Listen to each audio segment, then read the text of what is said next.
You're listening to the Play Therapy Podcast with Dr. Brenna Hicks, your source for centered and focused play therapy coaching.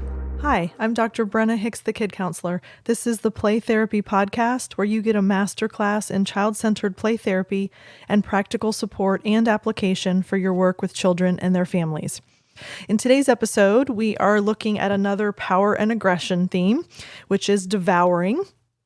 And we are coming toward the end of this segment. So the power and aggressive themes, there are typically about 7 that you will see consistently in your work.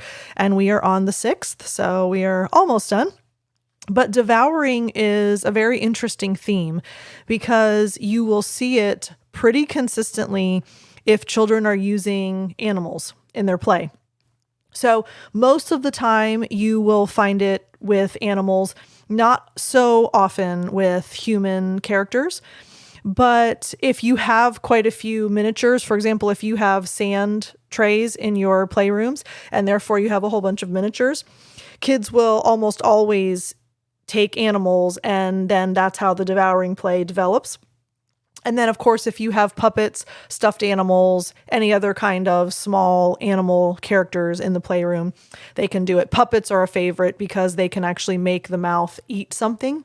So puppets are often used in that scenario as well. So when we're looking at the devouring theme, let me unpack what that is first, and then potential meanings for why the child might be doing that.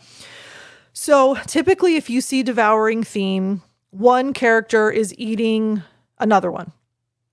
And so they will typically choose aggressive type of characters, alligators, crocodiles, lions, tigers, something with a large mouth and usually teeth, dragons, I suppose, as well.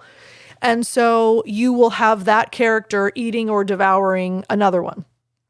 And the character is usually eating a non-food object. So it's eating up another animal, another character, but you cannot assume that if it's eating food, that is devouring play.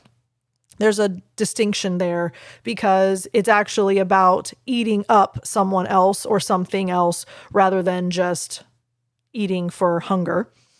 And you may see, for example, the monster comes after a figure or a character and eats her. So the child will usually say, like, he ate him, or he chewed him up and swallowed him, or something like that. So the narrative usually will help you understand that it's devouring theme.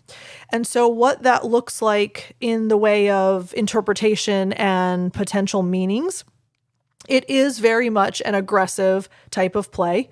So you will almost always see aggression and some kind of form of aggression in a devouring theme. And sometimes that can be because the child's world seems as though there's not enough nurturing.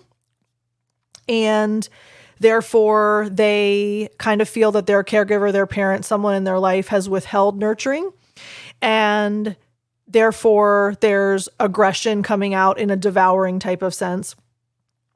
And it's interesting because you have high levels of conflict in play that typically map to high levels of conflict in the child's life.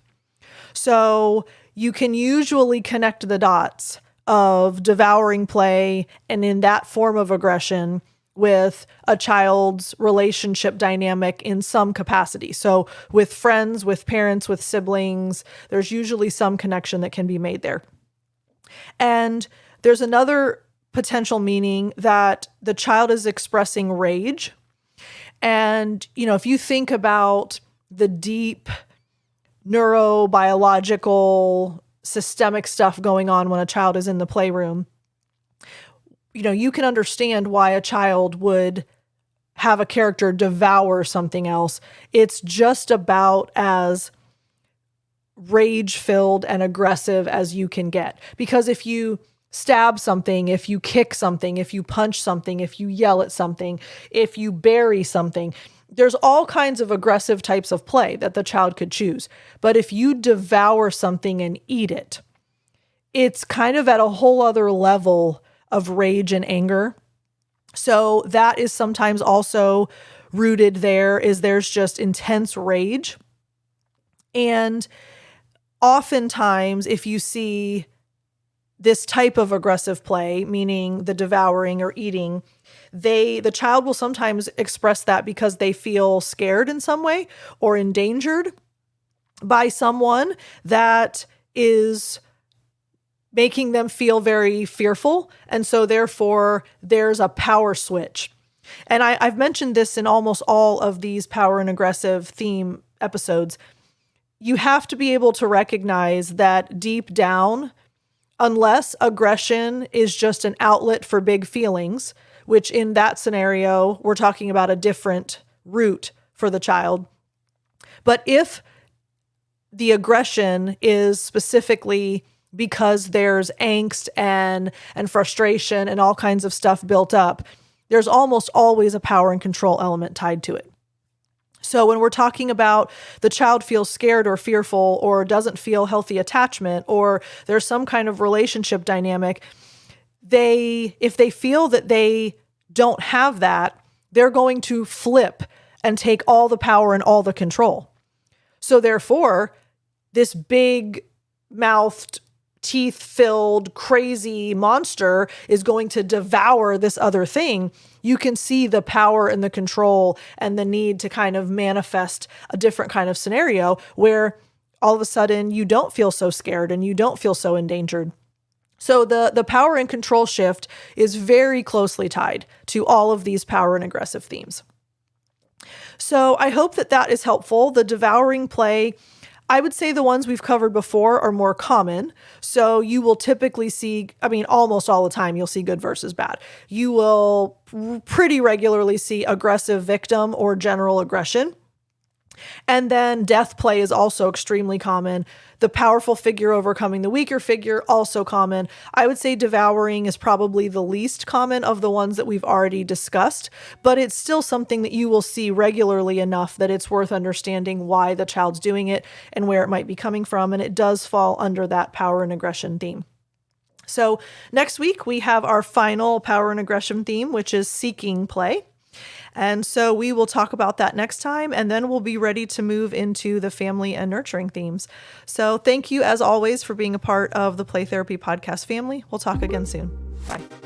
Thank you for listening to the Play Therapy Podcast with Dr. Brenna Hicks.